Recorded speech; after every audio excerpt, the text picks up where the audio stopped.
temos mais de 11 milhões já vacinados aqui no estado de São Paulo.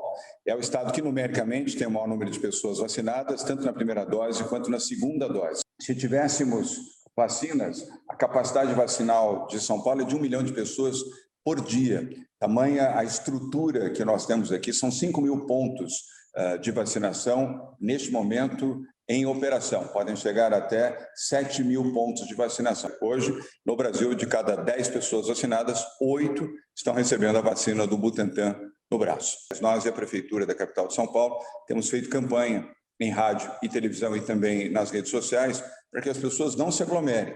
E uma ação coercitiva de vigilância sanitária, foram 268 eventos fechados e multados e estabelecimentos lacrados, fora aqueles que receberam advertências da vigilância sanitária e também do PROCON aqui em São Paulo. Isso num prazo de 6 semanas. É um absurdo, é a falta completa de consciência, mas muito por influência, Felipe. Eu não quero aqui politizar a resposta, mas muito por uma influência nociva, negativa do governo federal e do presidente da República. Se ele está sem máscara, se ele está em aglomeração, se ele abraça criancinhas, se ele vai para eventos, eu também posso ir. É um péssimo exemplo que dá o negacionista Bolsonaro e muitos dos que o cercam também. Isso dificulta ainda mais todo o procedimento de vigilância sanitária.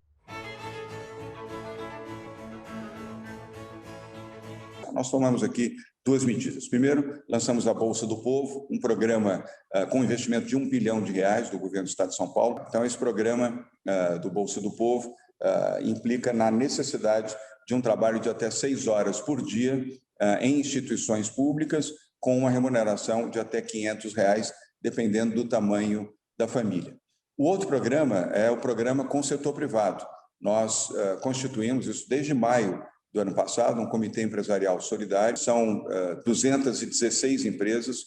Nós já conseguimos, com a ajuda do setor privado, uma quantia fabulosa, R$1.977 bilhões, Felipe, em doações, com alimentos, respiradores, monitores, produtos, insumos para a saúde e até para a merenda escolar. Foram diferentes campos de atuação, incluindo a nova fábrica de vacinas do Butantan. As primeiras doses já serão produzidas na segunda quinzena de dezembro, integralmente feitas aqui no Brasil, sem necessidade da importação dos insumos, que hoje, como sabem, vêm da China. Além da produção, a partir de dezembro, da vacina aqui no Brasil, da vacina do Butantan, a Butanvac começará a ser produzida agora, já no final de maio, início de junho, já estaremos iniciando a produção de 40 milhões de doses.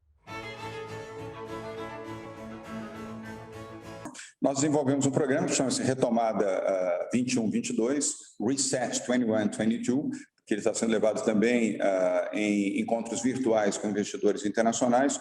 E esse programa do Reset 21-22, ele envolve, primeiro, a capacitação na retomada gradual com o Plano São Paulo das atividades econômicas, principalmente na chamada economia criativa, comércio e o setor de serviços, onde eu destaco o setor de gastronomia, que é muito importante aqui no estado de São Paulo. São consideravelmente 5 milhões de pessoas envolvidas nessa atividade. E o comércio, que é muito importante, presencial ou virtual, isso sempre de acordo com o Plano São Paulo e a sua gradual liberação, como estamos fazendo de maneira conscienciosa e cuidadosa. A indústria não parou em São Paulo. Desde o início da pandemia, nós não paramos nenhum setor industrial em São Paulo. Em nenhum momento, nem na fase emergencial, nós paramos. Por quê? Fizemos acordo com os diferentes setores da indústria em São Paulo para que mantivessem e fortalecessem os protocolos sanitários para com os seus funcionários e os seus fornecedores, e deu certo. Nós não tivemos nenhuma situação de crescimento pandêmico em áreas específicas da construção civil ou da indústria de produção de alimentos ou qualquer outra indústria de beneficiamento aqui no estado de São Paulo. Esse programa envolve também um fortalecimento do programa de desestatização do governo do estado de São Paulo. Vamos seguir dentro dessa linha, é a nossa visão liberal e acreditando e apostando que mais privado e menos público.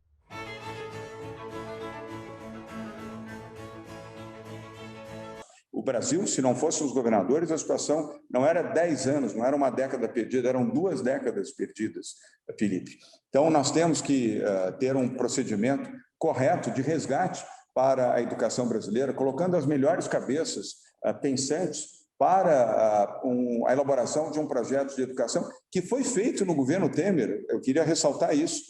Em menos de 2 anos, o governo Temer fez e aplicou isso, e o governo Bolsonaro rasgou completamente estes compromissos e o Brasil regrediu 10 anos. Olha o que aconteceu com a ciência, com a pesquisa e com a tecnologia no Brasil. Nós não temos investimento em pesquisa, em ciência e tecnologia no Brasil. Simplesmente Bolsonaro destruiu todos os processos, aliás, demitiu os principais líderes, os que comandavam instituições públicas federais na área de ciência e pesquisa, os demitiu e colocou ali, eu não tenho nada contra coronéis nem generais, mas colocou generais e coronéis aposentados que nada entendem de tecnologia, de inovação e de pesquisa para o comando desses órgãos.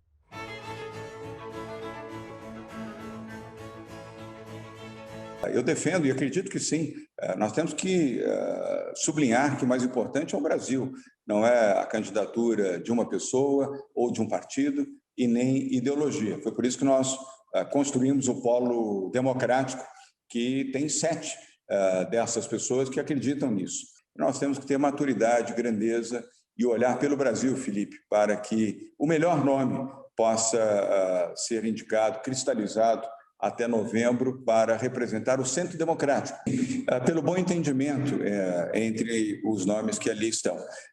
Por exemplo, minha relação com Luiz Henrique Mandetta é muito boa, muito fluida, muito bem construída, muito respeitosa entre nós, e certamente o Mandetta tem uma visão bastante clara de futuro, com o João Amoedo, que presidente de honra do Partido Novo, também uma relação fluida, altiva, construtiva. Eu não tenho dúvida nenhuma de que Amoedo e Mandetta, para citar 2 destes 6 que integram esse polo democrático, é de proteger o Brasil. Eu posso afirmar o mesmo em relação ao Eduardo Leite. Eduardo é um rapaz que tem o Brasil como princípio e não a sua candidatura. Eu cito o Luciano Huck também. O Huck tem uma capacidade de pensar muito positivamente, de um arco de 360 graus aqui a política brasileira, embora eu pessoalmente acredito que ele seja mais próximo talvez da renovação do seu contrato com a TV Globo, e o ex-juiz e ex-ministro Sérgio Moro,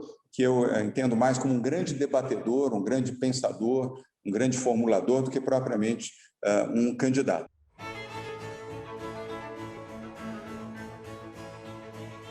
Nós temos que trabalhar por isso. É uma reforma corajosa, a reforma política, difícil, mas ela é importante. Não faz sentido o Brasil ter 32 partidos políticos, ter eleições a cada 2 anos e uma série de outros equívocos, e não ter o voto distrital como um princípio básico de vincular um candidato, sobretudo eleito como deputado, às necessidades reais da região, da cidade e do povo que o elegeu. Conte comigo nessa luta.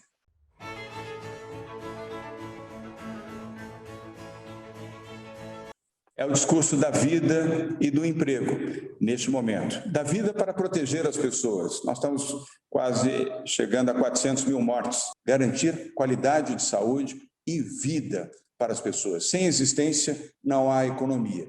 E no plano da economia, garantir emprego, a empregabilidade, com investimentos, com fortes investimentos, privados principalmente, em todos os setores da economia, a começar de infraestrutura, como nós já tratamos aqui, abrir o país na sua multilateralidade para investidores internacionais, facilitando e agilizando o ingresso desses investimentos, marcos jurídicos corretos, plenos, agilidade de procedimentos, um fast track program para que esses investidores se sintam protegidos, amparados na velocidade que desejam para que seus investimentos sejam materializados. A esperança está nisso, garantir a vida, o direito à vida, o direito ao emprego, ao empreendedorismo e aos novos investimentos que são fortes geradores de emprego para o Brasil.